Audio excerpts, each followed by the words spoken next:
अस्सलाम वालेकुम एवरीवन, मेरा नाम वजी है और आज की जो हमारी वीडियो है ये इम्पोर्टेड एसीज़ के बारे में हो रही है। और अगर आप 2025 में कोई इम्पोर्टेड एसीज़ लेना चाहते हैं तो ये वीडियो आप लोगों के लिए डेफिनेटली है। और मुझे क्योंकि बहुत ज़्यादा लोग पूछते भी हैं कि इम्पोर्टेड एसी अगर हम लें और अगर हमारा बजट का इशू नहीं है तो हमें कौन सा एसी लगाना चाहिए। तो उसमें देखें 4 से 5 ब्रांड्स हैं अभी जो आप लगा सकते हैं। उसमें डेफिनेटली आपके पास डाइकिन है, आपके पास ओ जनरल आ जाता है, आपके पास एलजी आ जाता है, आपके पास हिटाची आ जाता है।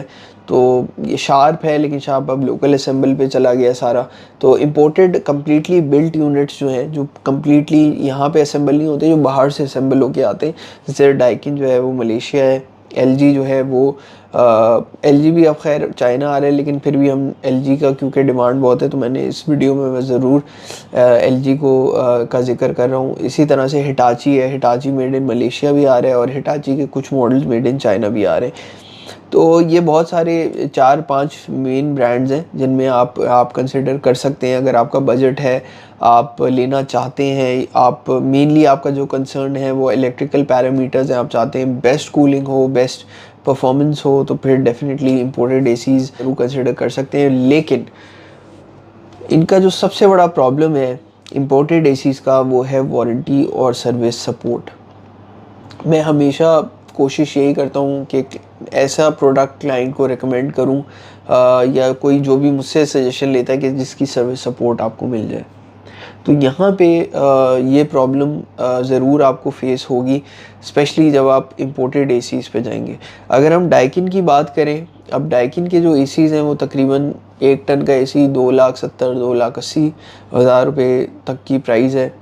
1.5 टन जो है 1.6 टन जिसको हम बोलते हैं वो तकरीबन 335-345 के करीब है। और जो 2 टन है, बेसिकली वो 2 टन पूरा नहीं होता, 1.8 टन होता है, वो तकरीबन 380-390 की प्राइस रेंज में है।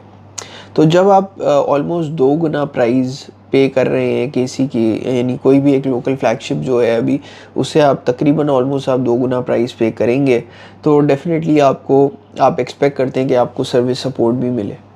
तो वो आपको डाइकिन में नहीं मिलेगी, क्योंकि और डाइकिन का दूसरा प्रॉब्लम ये है कि डाइकिन के पार्ट्स भी रेडली अवेलेबल नहीं है, उस तरह से मिलते नहीं हैं, जस्ट बिकॉज यहाँ अब प्रिंसिपल एग्जिस्ट नहीं करता। तो ये प्रॉब्लम्स डाइकिन में बहुत ज़्यादा है। But if you want to buy Daikin you will buy Daikin. Your Daikin कभी कभी ऐसा लगता है लोग हकीम से लिखवा के लाते हैं कि मुझे डाइकिन ही चाहिए, तो वो फिर अगर आपने लेना है तो फिर लेना है, फिर तो कोई एक वो नहीं बचता ऑप्शन, तो लोग लगाते हैं डाइकिन। तो एक डाइकिन की ज़ाहिर है एक अपनी बड़ी कल्ट किस्म की फॉलोइंग है, लेकिन ये प्रॉब्लम एग्जिस्ट करता है, ये प्रॉब्लम है। आई डू अंडरस्टैंड कि उसमें इतने फ्रीक्वेंट फेलियर्स नहीं आएंगे डाइकिन में, प्रोवाइडेड कि आप उसको प्रॉपर तरीके से वो वैक्यूम हो, जो एक प्रॉपर इंस्टॉलेशन प्रोटोकॉल होगा, आप उसके साथ कोई एक सर्किट बोर्ड इस तरह का लगाएं जो आपको over voltage, under voltage surge से आपको प्रोटेक्ट करे, ताकि डाइकिन के जो सर्किट बोर्ड्स हैं वो ख़राब ना हो। तो ये कुछ चीज़ें हैं जो आप प्रिवेंट आप कर सकते हैं कि वो ख़राब ना हो, तो उसमें फिर ये आपको थोड़ा सा ख्याल रखना पड़ेगा। बट वारंटी और सर्विस सपोर्ट के अलावा अगर हम बात करें तो डाइकिन को बीट करना थोड़ा डिफ़िकल्ट हो जाएगा। ऑल्दो बहुत बेसिक सा एसी है, उसमें आपको ना जेन मोड मिलेगा, ना उसमें आपको ये इको मोड वाले सिस्टम्स मिलेंगे। बट अगर हम इलेक्ट्रिकल पैरामीटर्स की बात करें तो एक नॉर्मल एसी से ये एसी जो होते हैं यूजुअली ज़्यादा एफिशिएंट होते हैं, जस्ट बिकॉज उनकी जो overall indoor evaporator coil, condenser coil की बिल्ड क्वालिटी है, कॉपर की क्वालिटी है, उसका जो डाया है वो भी बेहतर होगा। फिर ये कि कंप्लीट 5DC इन्वर्टर सिस्टम्स होते हैं, and Daikin was one of the first few companies जिसने फुल 5DC लॉन्च किया था। और डाइकिन को ये डेफिनेटली एक बहुत बड़ा एज है, इस वजह से आप डाइकिन ज़रूर कंसिडर कर सकते हैं। बट मैंने आपको बता दिया इनिशियली कि डाइकिन में अगर प्रॉब्लम वारंटी का आएगा तो वारंटी पाकिस्तान में क्लेम नहीं हो सकती, आपने इसको लोकली आउटसोर्स करके किसी वेंडर को आपको दिखाना पड़ेगा अगर कभी उसमें कोई काम निकलता है तो। इसके अलावा आपके पास जो दूसरा ऑप्शन है वो फिर ओ जनरल का आ जाता है। O General is a very good option, तकरीबन वही चीज़ है जो मैंने डाइकिन में बताई है, प्राइस भी तकरीबन इसकी सिमिलर ही होती है, 1 टन, 1.5 टन, 2 टन की तकरीबन कोई बहुत ज़्यादा डिफरेंस नहीं है। थोड़ा सा मुझे एज लगता है ओ जनरल में, क्योंकि ओ जनरल की जो परफॉर्मेंस है वो भी बेहतर है, और ओ जनरल का जो स्टॉक है वो सबसे लेटेस्ट, जो अभी लेटेस्ट मॉडल्स आ रहे हैं ओ जनरल के, वो मिल रहे हैं पाकिस्तान में। लेकिन वारंटी सपोर्ट नहीं है, जिसकी वजह से प्रॉब्लम्स आपको हो सकते हैं। Other than that Daikin O General दोनों दे आर हाईली रिकमेंडेड। सिर्फ एक वारंटी वाला जो एस्पेक्ट है वो अपनी जगह पे रहेगा, उसमें प्रॉब्लम्स आती हैं। उसके बाद हम LG पे बात कर लेते हैं। अच्छा, LG की डिमांड बहुत ज़्यादा है, जस्ट बिकॉज कि एक तो प्राइस पॉइंट आपका डाइकिन और जनरल से ओ जनरल से थोड़ा कम है, और इस वजह से इसमें काफ़ी डिमांड उसकी बहुत ज़्यादा है। दूसरा और सबसे इम्पॉर्टेंट रीज़न ये भी है कि उसमें बहुत सारे बेल्स एंड विसल्स हैं, आपको बहुत सारी चीज़ें मिल जाती हैं जो आपको डाइकिन ओ जनरल में नहीं मिलती थी। यहाँ पे आपको वाईफाई मिल जाता है, आपको उसमें इलेक्ट्रिकल जो उसके पैरामीटर्स हैं, सारे स्टैट्स वो आपको देखने को मिल जाते हैं, वाईफाई मिल जाता है। तो ये सारी चीज़ें आपको LG में मिल जाती हैं जो पहले डाइकिन जैसे बिल्कुल बेसिक एसीज़ में यूजुअली नहीं मिलती थी। लेकिन विद टाइम जो है इस वजह से LG काफ़ी ज़्यादा डिमांड में है पाकिस्तान में। लेकिन LG का भी वही प्रॉब्लम है कि सर्विस सपोर्ट नहीं है, जिसकी वजह से इसमें भी इश्यूज़ आने के चांसेस हैं। और LG लेकिन क्योंकि प्राइस पॉइंट थोड़ा सा एग्रेसिव साइड पे है, इस वजह से अराउंड 50-60,000 मेरे ख्याल है फ़र्क है डे 10 के AC में और बाकी इंपोर्टेड ACs में। तो इस वजह से LG फिर भी की डिमांड और LG की जो एक्सेप्टेंस है पाकिस्तान में वो थोड़ी सी ज़्यादा है, और इस वजह से LG सेल ज़्यादा होता है और लोग थोड़ा सा फिर भी एक मेरे ख्याल है लीप ऑफ फेथ लेके LG ले लेते।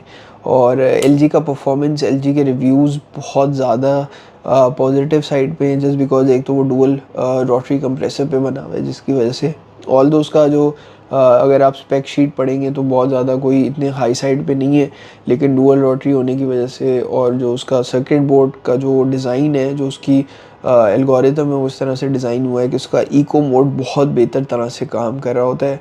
और डुअल रोटरी कंप्रेसर होने की वजह से वैसे भी AC ज़्यादा एफिशिएंट भी होगा, ज़्यादा जल्दी कूलिंग भी, उसकी परफॉर्मेंस भी बेहतर हो जाती है। ज़्यादा जल्दी कूलिंग होगी तो आपका जो बिजली का बिल है वो भी कम आएगा कंपैरेटिवली। तो इस वजह से LG डेफिनेटली एक बेहतर ऑप्शन हो सकता है। और अगर आप लेना चाहते हैं कम बजट में इंपोर्टेड ACs 2.5 लाख 2.25 लाख की रेंज में, तो LG फिर एक अच्छा ऑप्शन बन जाता है। चौथा ब्रांड जो है वो हिटाची होगा। हिटाची जस्ट बिकॉज कि एक तो उसकी वारंटी सपोर्ट है, पाकिस्तान में अवेलेबल है, आपको 10 साल कंप्रेसर की वारंटी मिल रही है, 2 साल सर्किट बोर्ड की वारंटी मिल रही है, पार्ट्स की भी आपको 2 साल मिल जाती है।